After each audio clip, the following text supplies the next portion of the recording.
We started. Welcome to this special conversation with Andrei Codrescu, who is here at the University of Iowa as part of the Dada exhibit, and he'll be giving a talk. He's given a lecture already about translation, and today we have the good fortune to talk about the 31 Romanian writers who have been in the International Writing Program, a signal part of our tradition from almost from the very beginning. And we thought that we'd just ask you to go wherever you like and give us some sense of what it is these writers in particular may have brought to the conversation, how you see yourself in relation to some of them, and more specifically, you as a great bridge builder between the old and the new world. What can we learn from you today? Well, I'm not sure you can learn anything from me particularly, but maybe from having looked at this list, I can tell you a few things about the subsequent lives and careers of some of these people, because I do know what they did after they left here. Mm-hmm. Mostly I didn't know them before I left, because I was only 19 years old and I hadn't met that many poets. Although I see that there are two names here of people I did meet. Would that have been Codrescu? And No, I never met Codrescu, but I did meet Anna Blondiana before I left. And, well, you know, that would be it, because I thought maybe Nikita Stănescu had been here, but he hasn't. He didn't, because he was already a kind of a father figure to these people in the 70s. Yeah, yeah. Because he was the first to really let Romanian poetry out of the cage of socialist rule. Yeah. Well, the first writer we had was Alexandru Ivasiuc, who has an interesting history for what we have been able to glean, and I wonder if you can shed any light on his activities. Yeah, well, he is somebody who has he didn't come into any sort of contact with or read. Yeah.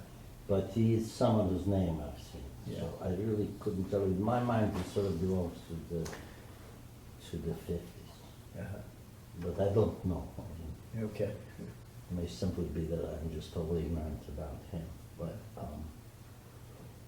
we can go on to 1970. Let's do that. A very big year for me, because I came to 1970. I won the Big Table Poetry Award for my first book of poems in English. Mm-hmm. Co-licensed to carry a gun, which my English wasn't that great, but that is the book somebody said about. It's Romanian written with an English mask, mask of English. So 1970, I see you had Aurel Dragoș Munteanu, a really interesting character who had, he was a short story writer, I remember, probably a poet when he came here. No, but then I met him later when he was ambassador to the United Nations, right after the so-called revolution in 1989 in Romania, which I like to refer to as the events of 1989, to be on the safe side. And although it was somewhat of a revolution, now Aurel Dragoș Munteanu was an official at the UN, and when I met him, he was very forthcoming and warm in the sense that I had the feeling that we had met somewhere. I'm not sure we did, but you met him in New York? In New York at the Romanian Cultural Center, which is the Romanian Cultural Center is in a building owned by Romania, and the Cultural Center is on the first floor. There's an exhibition space next to it. And the top floors were occupied by various grades of Securitate officers. Yeah. They had to be somewhere. And there are also guest quarters at the very top for visiting dignitaries that Ceausescu stayed when he came, first time he came.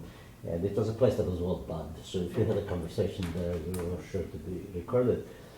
And Aurel received me in that room. And he also made me the sort of eternal hand signals to the Romanians when they tell you that you should not talk here. There was this, And then there was not to talk in the presence of someone that wasn't safe, was that Yeah. Secretary office.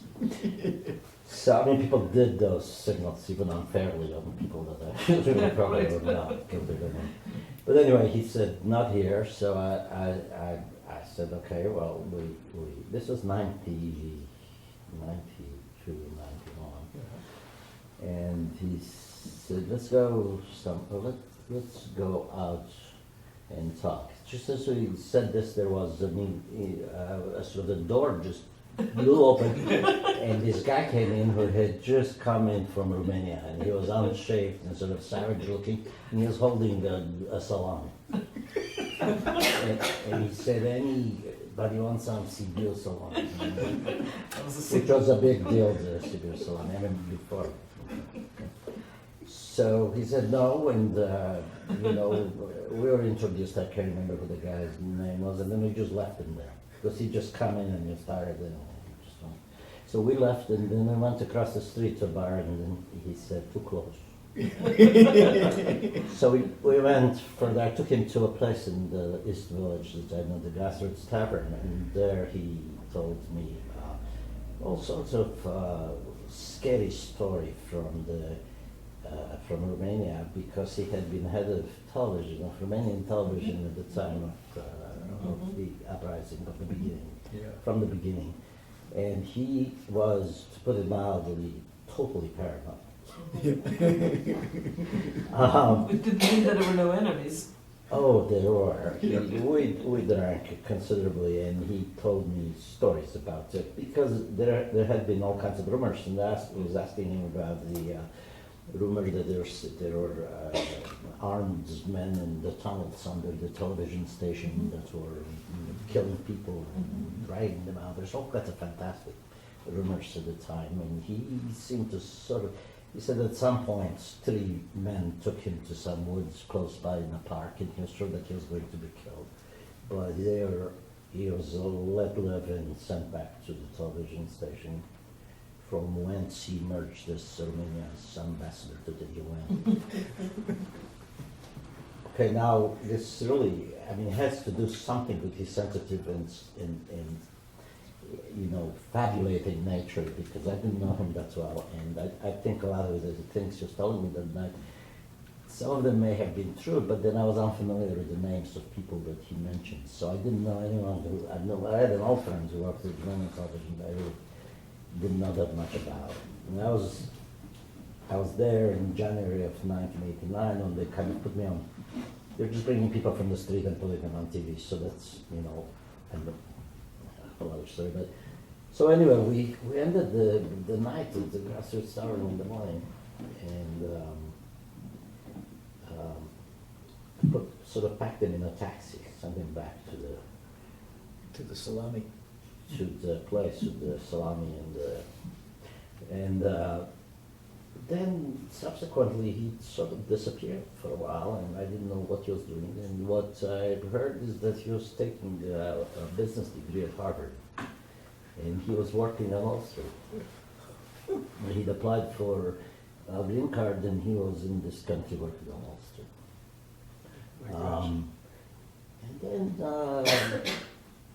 he had a heart attack, and he brought his children and his family to the United States, and then, or just his children. I become sort of fuzzy on this here, but then he died in 2005. Oh, okay. Well, Wikipedia says. then he had a long life after I think the first time, and I didn't see him again. Because he then had become a Wall Street trader and a businessman. It's a sad story for short story, right? It's also somewhat similar to the Slovenian poet Tomáš Šalamun. When things changed in Yugoslavia, he became a stock trader in Trieste. But his idea of trading, I think he just really liked to put on a suit and drink espresso. And he sort of went through picking stocks the way that people who aren't prepared for a standardized test slalom their way down. But then he ended up as the cultural attaché to the first Slovenian consulate in New York City. And Fate of small nations. small nations, yeah. The pool of talent is limited, finite. So we're at 1970 here. I knew Tomasz actually. He was some of his poems were translated by Anselm Haller, who did each year for a time, and that's how. And then I met him later, and he was becoming a better, well-known poet. But I had no idea about his stock. It went higher and higher. He did very well for about 6 months, and then he stopped doing well. Well, this happens to gamblers, I guess. Okay. Well, we next go one. on. Okay, well, then we go to Andrei Antonescu. Now this is a figure bigger than life. He probably was bigger than life when he was here. He turned into some gigantic, literally, person who was Ceausescu's favorite poet. He was the dictator's poet, and he became the sort But of... when would you say that was? When you were saying he became, so this would be like What late is- 80s or something? I'm just trying to map it against 1970 when he was here. But same year as Montano, so possibly paying attention, supervising Montano. It could be. That's a very good point. I think that Ceausescu's nationalist policies didn't really come to affect writers until Ceausescu visited North Korea and came back and Early 80s or something. clamped down and wrote the Pieces of July, which returned the writers to kind of a party dictator. Early 80s or something? That was early 80s, Yeah. I think. He wanted to be Kim Il-jong. Worthy ambition. A So horrible Ponescu- ambition, at least architecturally. Yeah, right, yeah. So Ponescu was a great cheerleader for Ceausescu, the nationalist, because in 1967, Ceausescu changed the policy of Romania to a kind of nationalist base, because Romania didn't participate in the invasion of Czechoslovakia, and they were then viewed very favorably in the West, and so gained quite a bit of credibility here. So Ceausescu could pursue his nationalist, anti-Soviet thing, with a freer hand. And this was also the time when Ponescu started writing this, what amounted to be basically odes to the regime and hymns to the nation and patriotic songs about sheep. Whatever rhymes with sheep.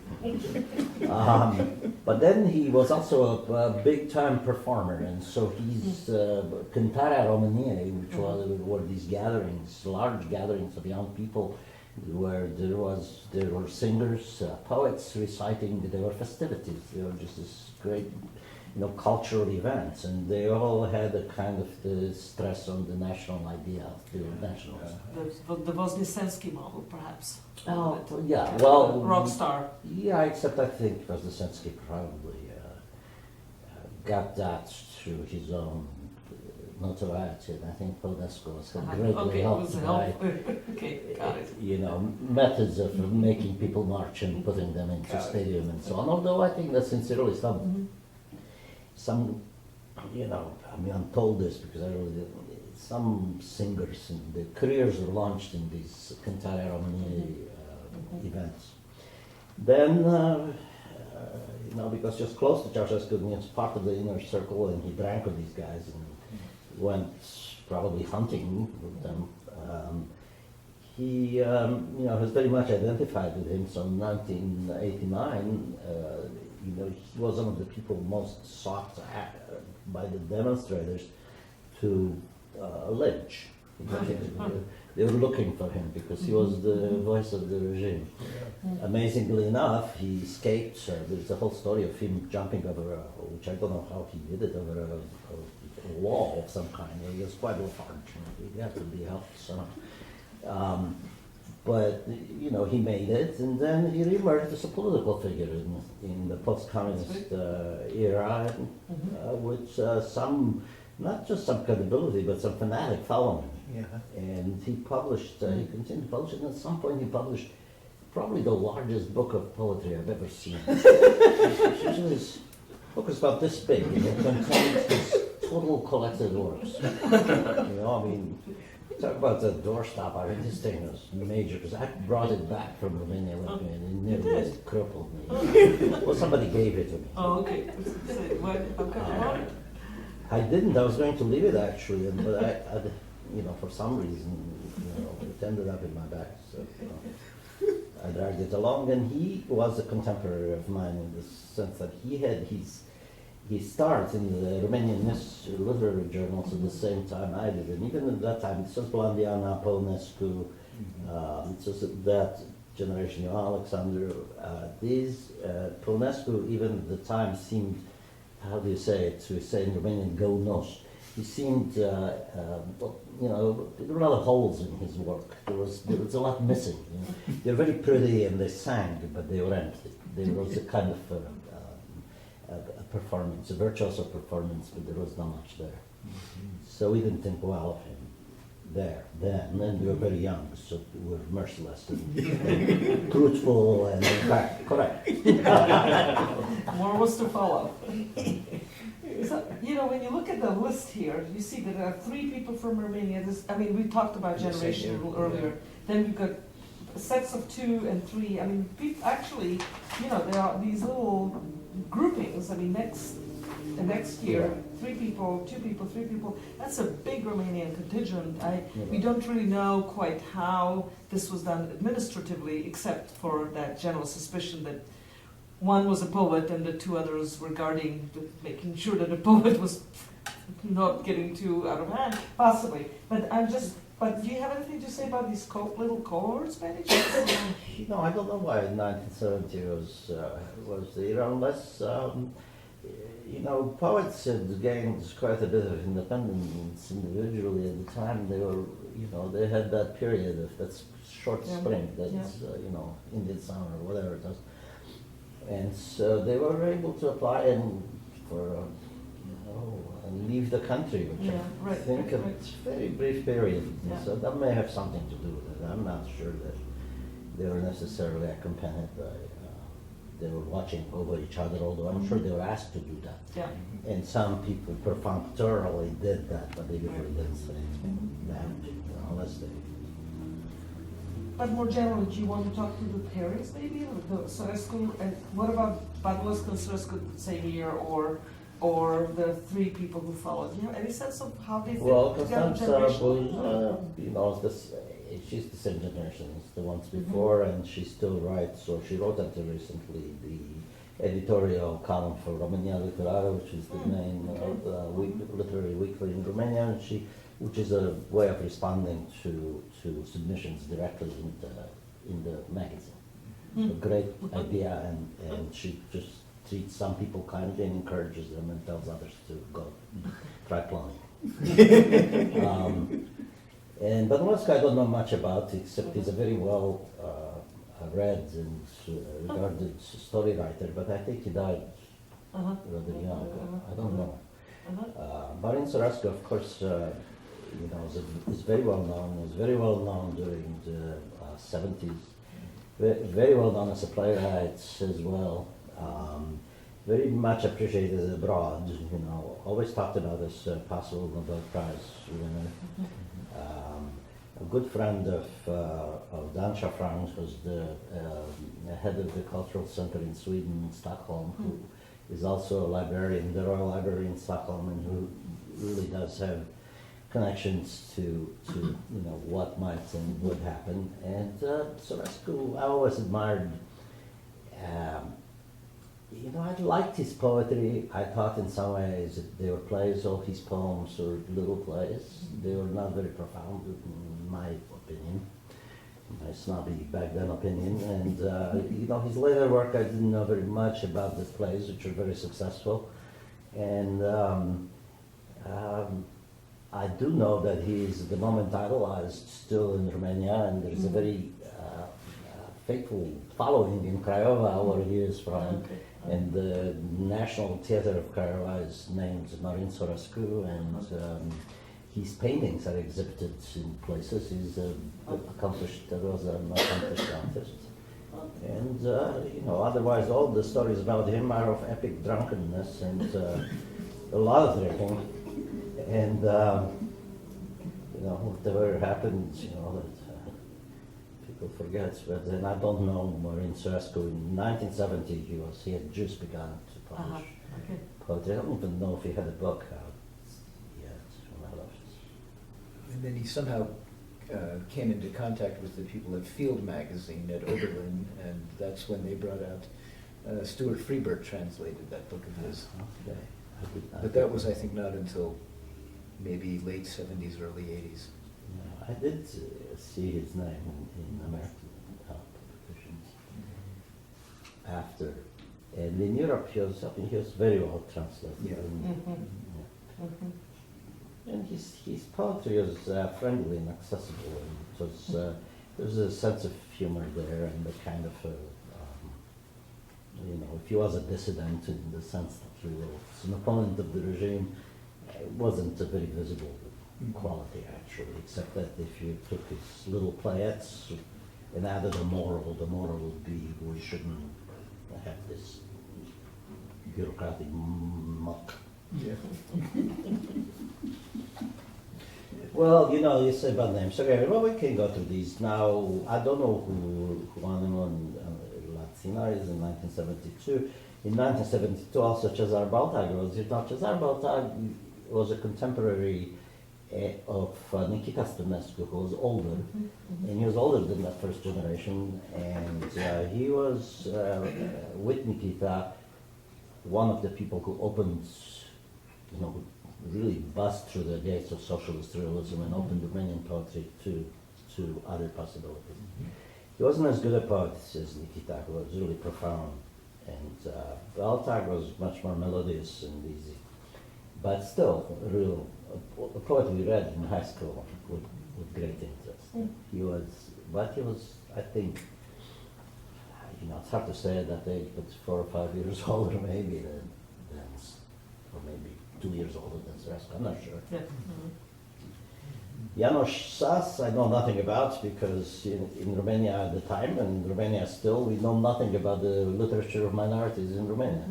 Romania is a multicultural country in which the last page of any literary journal in Romanian is dedicated to a very tiny review of a German or Hungarian writer. So clearly when Herta Miller won the Nobel Prize, it caused a huge scandal among the literates of So I don't know anything about him. And then there is Ana Blandiana, who again was also a contemporary of mine, and she her debut really in the literary press was at the same time as Codrescu and probably Codrescu. And her poems from the very beginning struck something new in Romanian poetry, which was a female voice, but it was a voice that is also a voice that retold some of the myths of the old. She had a very traditional source for her poems of Romanian mythology, and it's a very beautiful poetry. I mean, there's some kind of very beauty effect her work. Something like what Vasco Popa would have done with the old Serbian myths? Yes, exactly. Exactly, although not as, her poems are fairly short. I mean, she never got to Popa's dimension. It's really epic. So was she really, even in the Romanian context, was she really a standalone female figure and with no predecessors, or is it just simply that she somehow rose to She was transnational or above national awareness? She was pretty much a founder. Just pretty much the first important. Yeah, yes, I think so. And that was part of, how we were, because we just had no precedent, and there was also no special, idea that she was a woman, or that, but it was distinctly a feminine voice, and it was interesting to us for that reason. But then she, became a very well-known poet who was sort of suspected for a while of, not have antipathy or some kind of, not an aggressive stance against the regime, but just some kind of, she was a silent opponent. I mean, silent, it's not but her poetry never gave the regime any credit. She never wrote any paeans or odes to the Communist Party or to Ceausescu. But after the revolution, after she announced on the radio very dramatically the day that Ceausescu was killed, that the Antichrist died on Christmas Day. Says Blandianos, and she became incredibly very well known. And so there are stories about, the actual revolution, and the tanks were advancing on the crowds, or the soldiers recognized her and just recited from her poems. It's an account I read actually in some newspaper. And Part of the great mythology making. right, and then she. Or was she really that popular? Yeah, well, it's possible. Yeah, it's possible. I mean, soldiers didn't have much to do. Television was horrible, so they probably did read poetry. Mandelstam said to be invited to the World Feast of Poetry, you only had to write one good line, right? Yeah, he was taking a long view there. But then she became quite active in civic organizations and in the Romanian Soul Society, and she founded an association in the memory of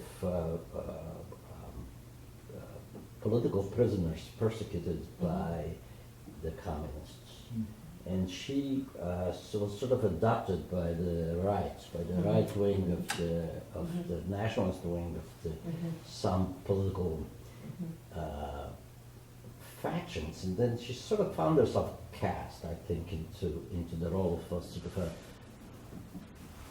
because of her interest in political prisoners, as sort of a partisan of the fascists who are actually the real bad guys who are put in prison.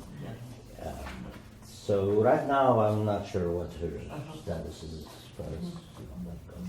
She did get a huge monument to the political prisoners built somewhere, and for some reason it was attended more by Nazis than by. Okay, go down the list because we're still in 1973. Oh, got a ways to go. Okay, Romulus Rusanos, her husband, and he wrote a book about America. America by Greyhound, which was for the longest time the only true book with a number of true things about America that everyone read with great interest in Romania. So we knew nothing else about it. Petru Popov, I saw him, after when I did a documentary there, and he was there with Ana Blandiana at my friend Nisa Comănescu's house, and a small living room. Oh, Nisa Comănescu, of course, she's right there. You'll get to her. You'll get to her. She and her husband, Naya Prolichana, had the most wonderful living room. It was a small living room, but it accommodated incredible numbers of people who argued and drank. And Anna was there, and my producer fell in love with her, and they were speaking across the backs of everyone. She in Romanian and he in English, and they understood each other perfectly. Well, a moment, that. Is that caught in the documentary? Well, no, because at that point we had given up cameras and microphones. We're just interested in the next drink. And everybody was smoking, because I remember it's like I couldn't really breathe. Or film, right? Okay, so that's what I know about Romulus Rusan. Now, Breban is a character of some importance. He was very well regarded as a novelist during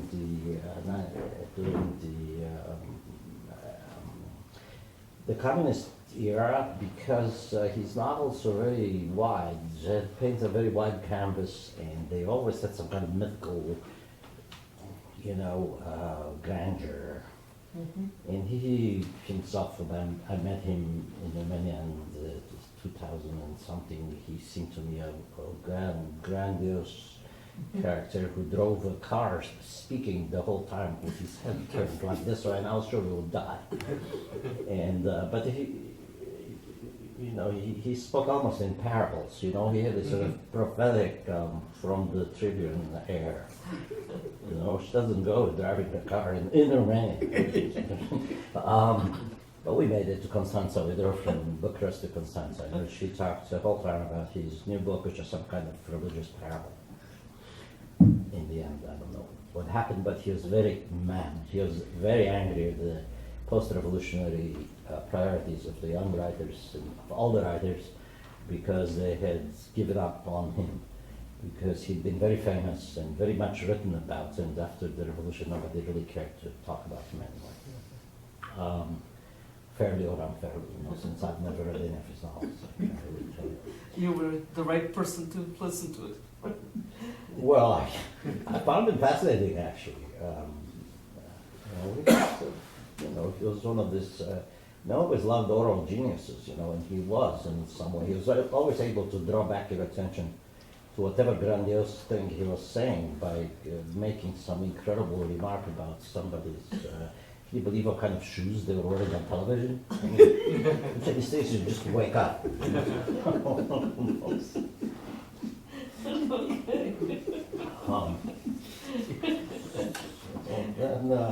Now we get to Aurora. Aurora was the first guy to publish me. He published me in Stała, which was a literary monthly review in Cluj, in Transylvania. And he was the editor-in-chief. And one of then was students at the University of Cluj who had actually started a literary workshop. Ion Pope, who later became Jean Pope, Romanian ambassador to France after the revolution. And so Jean, who spent the summer with me in Sibiu, introduced my poems to Aurora and Stała, and some of my earliest works were published there. And they were a little bit testing the air, the atmosphere around 1970, because one of them had actually some references to the Gothic architecture of my town, which in some way was a metaphor for something. And but the people could read code very easily in those days, so my code was transparent. But I was invited to go there, and I met George, and then I met his, this last year, in 2016, when I had the bilingual book of poems published. He came to the talk, and it was wonderful to see him, and he's, still with us, and sort of, seemed to be in good shape. He's probably everybody, quite a few of them are still with us, but for some reason I don't think of them as being with us. The row was a surprise. It's like, oh my God, he's still alive. Certain people you think of as not. I mean, they're in some way they're already dead, because they have this position that makes them dead. Rather than eternal. Right, oh yeah, rather than eternal. It's both there's. All right. So where are we now? We are in 1977. Always still in 77? We're 78 now. 78. Okay, well this is a miserable year for me, personally. It was probably also the year when I met a number of poets from Iowa City, but I don't know whether they were not in the poets from this international program. But 1970, let's see, Konstantin I know nothing about. George Bolica, nothing. Mircea Tomush, I've seen his name a lot. But then, it was 1982, so I missed a decade here. Well, not a decade, just a decade. But then we have 1983. It only felt like a decade. And then comes the extraordinary figure of Dino Clement. Now, I'll tell you about Dino. Now, he shows up after this stay in Iowa, in Baltimore, where I was living at the time. And he called me in my number, and I met him in Harbor Place or somewhere in the harbor there in Baltimore. And he had a few drinks, and we immediately proceeded to have some more, and he said, "I'm so happy to be in Boston." Is this a compliment in Iowa? Yeah. I said, this is not Boston. He says, no, this is the Boston. And he says, I love this dance at Charleston. And he just stood up and he was dancing, you know, and then this is Baltimore, and he had a ticket to go back to Romania in 3 hours. So I was trying not just to tell him that he wasn't in Boston, but to kind of sober him enough to get him to the airport. Okay. He clearly didn't want to go. Yeah. I mean, there was this whole thing about I'm going to get so fucked up, I'm not going back. And so, you know, I couldn't stop him really because, you know, he was unstoppable. I did get him in a taxi, and he did make it back to Romania. Later, at some point, he emigrated to France and he started writing in French. And he became I liked his poems from those days actually, and then for his French work is terrific. But you know, for one reason, I think he's back in Romania now. I'm not sure. You know, I may have even. Oh no, I know. Oh, I am so sorry. He became someone else altogether. Still the same guy. Was Dino Fleming, but now he is a rather, you know, sort of serious, authoritative figure.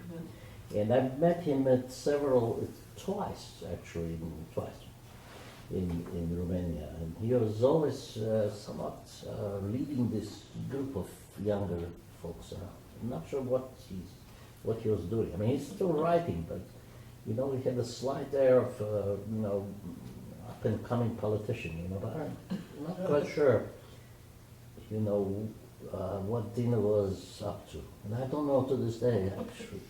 How did he find you? So were you somehow already on everybody's radar in the early 80s, so all the Romanians knew to look you up?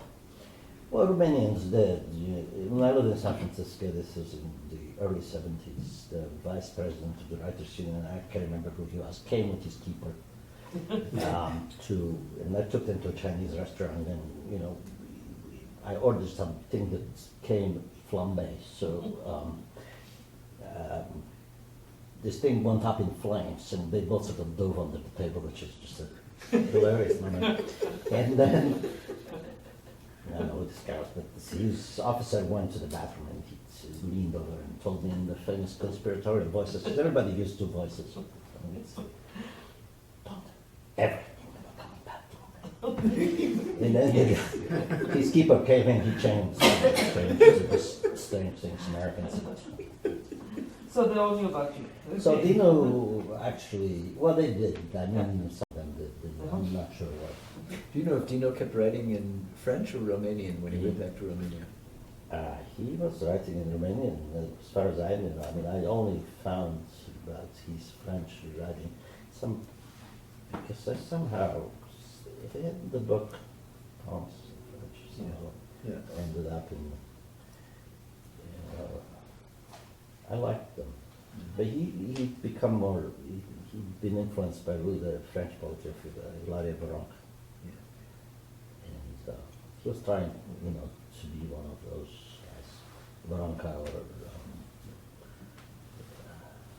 you know, Fondan, those well-known, very well-established French poets.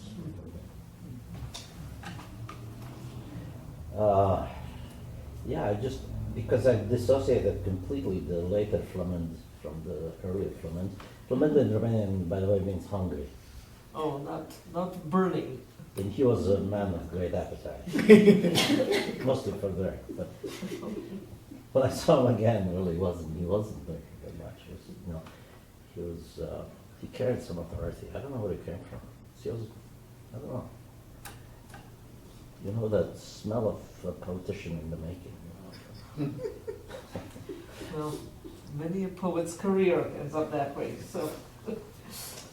Oh well, him with Titus Popovic down Krista, I don't know very well, but I certainly met and re-met. I didn't meet Nina Cassian in Romania because she was already a legend. And so when I was in high school, I read her for the first time in Biblioteca pentru Toți, which was the most popular series of books for, you know, and I remember actually memorizing one of her poems in high school, which was wonderful. It's about a seahorse on a windowsill in the winter in the mountains. It's just a lovely poem. And so I met Nina again in New York, where at the cultural center, where she always stood and just said the most extraordinary things in the most articulate way, the most warming, unless she said something nasty, and then she just demolished you.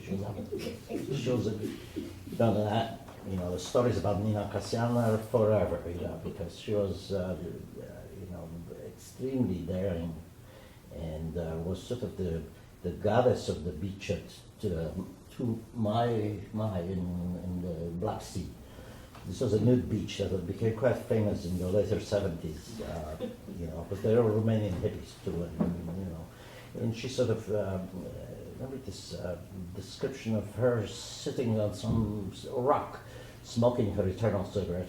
She never left her hand, and had a absolutely elegant, grand way of both speaking and sitting and standing, and she was absolutely and totally naked with a following of people who looked at her like she was at an imperial ball.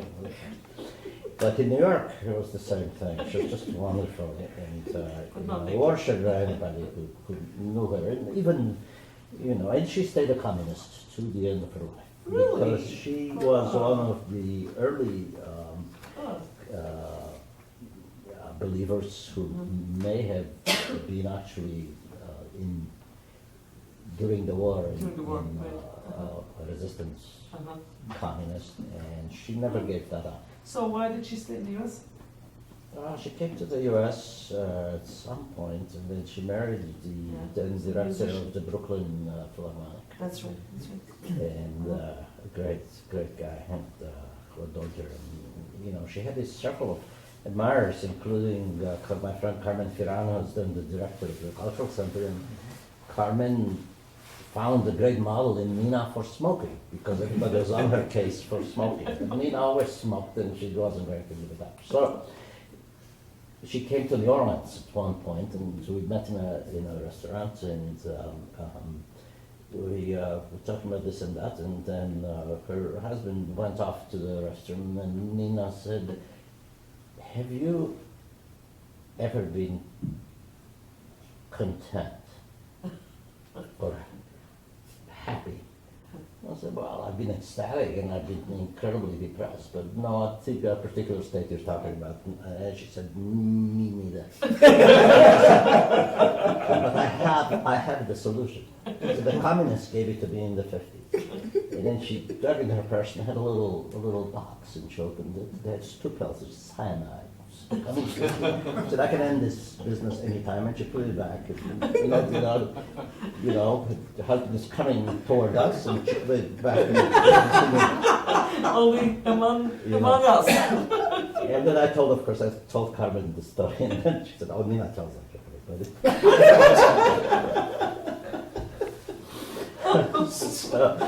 But still, very impressive. It's still an amazing story. And then I repeated to her the poem that I remembered, because I remembered 2 lines from her poems from back when, and she remembered the poem. She had a tremendous memory, and she was also an accomplished musician. She composed for the piano, and for a few years when the regime wasn't too friendly to her, she wrote children's books. They were fabulous. So wait, so she was there until she married, and then when she There married, until she after was the going to revolution, be... yeah. Oh, I see. Can you So remember she's- those lines?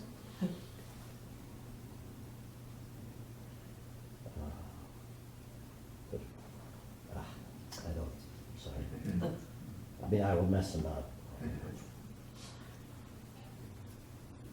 remember there's a seahorse on the windowsill, was snowing out in the mountains. It's just for some reason, that's age, but with melancholy and strangeness, it just hit me. Okay.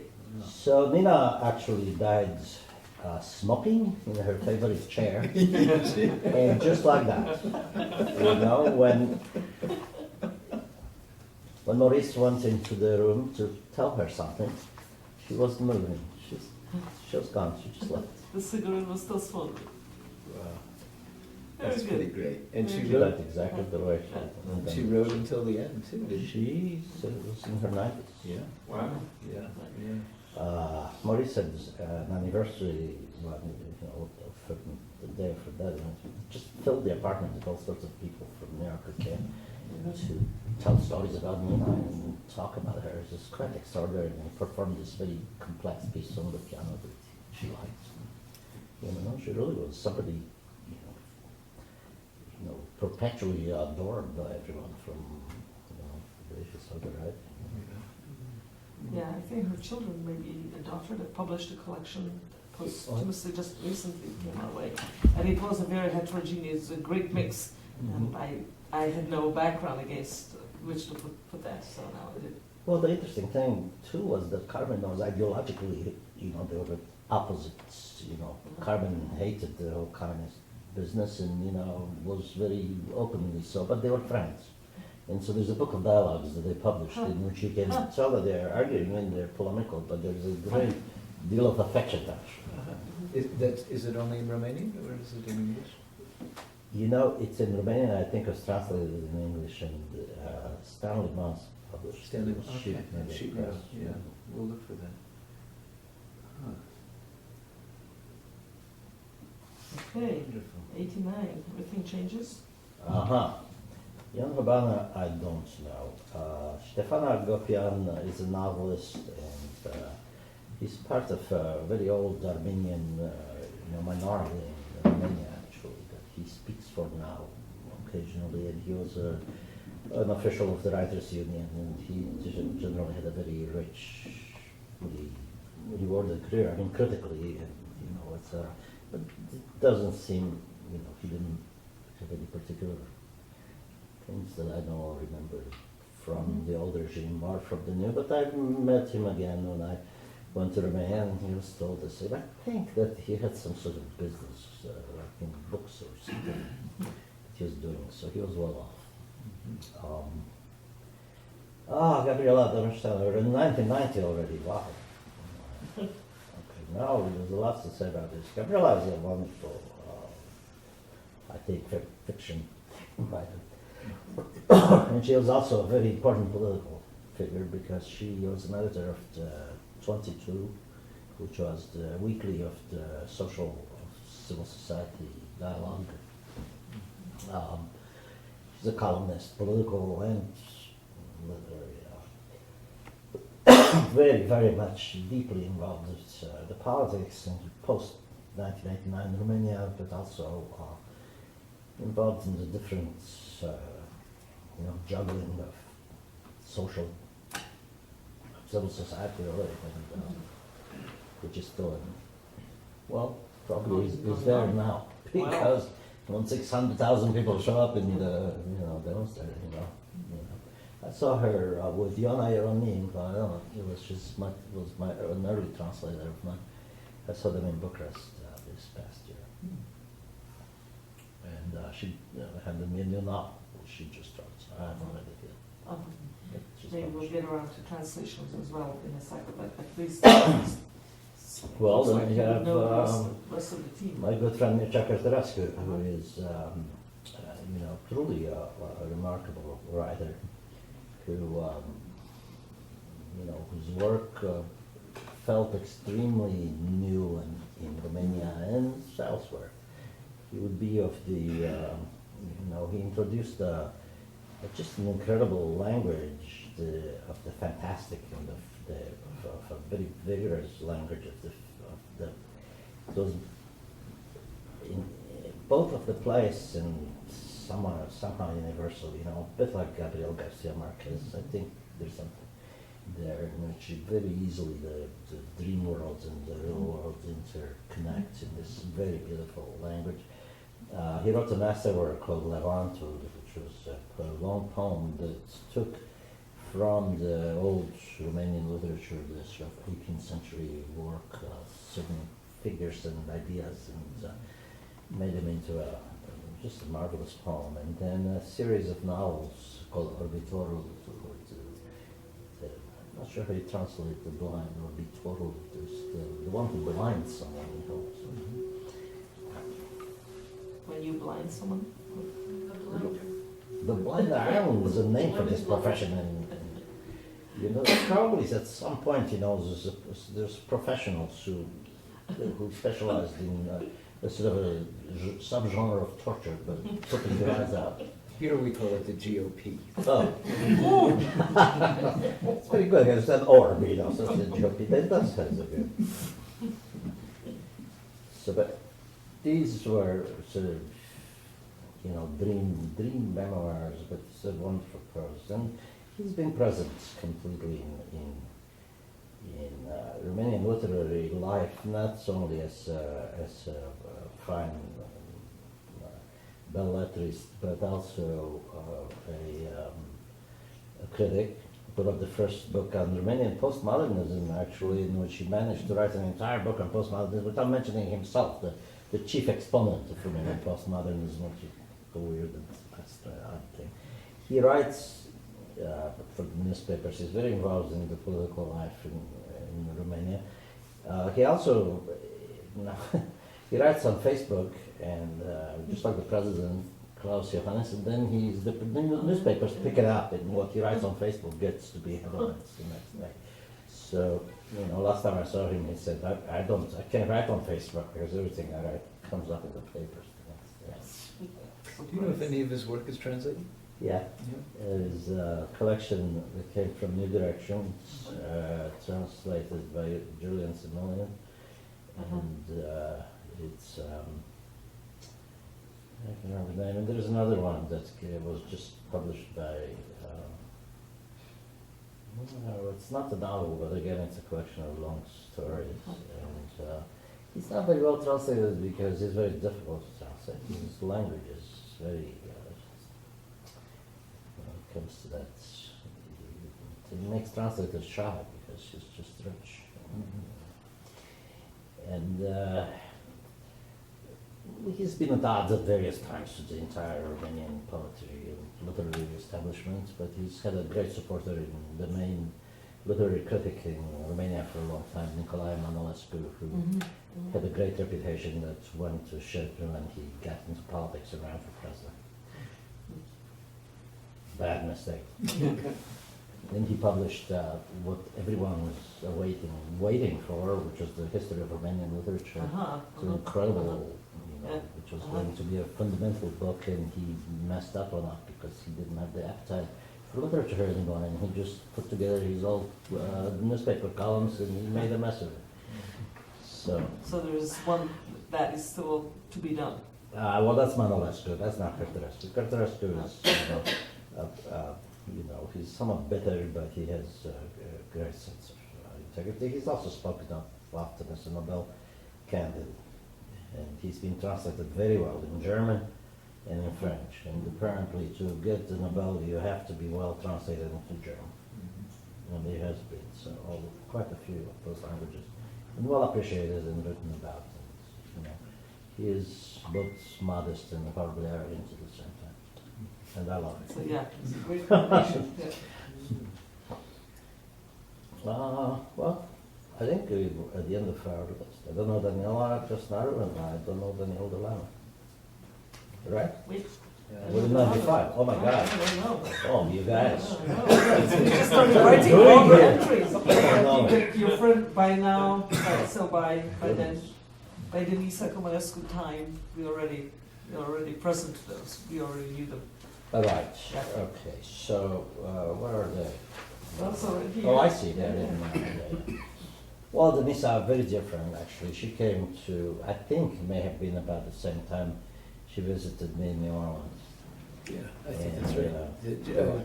On her mid-residency travel. Right? Oh, right. Maybe Hugh, did you take her? Yes, Yeah. We also went and did some readings. So we read in New York and went somewhere else. Yeah. Remember, and had sort of Baton Rouge or Sushi right there. I remember that. That was a terrific visit. And then we were friends because we met actually. I mean, I knew Naya Prolicano, her husband, because he'd been an editor at Stava at the same time as Aurora Aurello. And Denisa, I met her right during that the revolution and the events of 1989. And she was very expressive about it, very very clear about what she thought about this people around, and she often made that sound. Then she is now an editor at the most prestigious Romanian publisher, Humanitas, and has her own book series in which she publishes translations of literature from everywhere. And it's an incredibly terrifically distinguished series of translations. It's called Raftul de Nise, which means the shelf, Nisa's shelf. And it's a special part of Humanitas. And really, I've read books, we've never translated into English, and it's, from Romanian, you could get a complete education around, Yeah, that's That's literatures the from elsewhere. Yeah. Really cool. Really cool. And she keeps writing, very much a force of in the country. We're almost Very there. important person. And Alina? Alina, I don't know. Hey. And Andrei probably got it. And Andra was wonderful. Oh. I met her in Romania not long ago, but we corresponded. And when she was in Portland, Oregon, Yeah. I actually had Sent her his a presents. correspondence for quite some time. And so she was founder or co-founder of a number of literary ventures and magazines, and she's very much a force in the young generation. And one other person who we had in a symposium, Magda Carnecci. Oh, Magda Carnecci, yeah, who I don't know very well, but she's, I think she's from Cluj, and she's a very good friend of my friend Alexander Chestrana, so I think Magda Carnecci but she's a very well-regarded, But still Paris-based, or was that just? No, she's back She's in back. Bucharest. Yeah, she's the president of Romanian Pen now, I Oh, think. Yeah. There are some poets, I've heard of them, but I can't say I've read them very well. Magda, was on the PK list. Amen. Andrei, thank you so much. Thank you. Yes, This is what we're looking for. Well, this is a pleasure Run because out. I just, to get the decades Yeah. running Yeah, by in yeah. this, Well, it's a skill. really distinguished program, and to see the politics of so much, go by. Good. That's it. Thank you. Yeah, thank Yeah. you.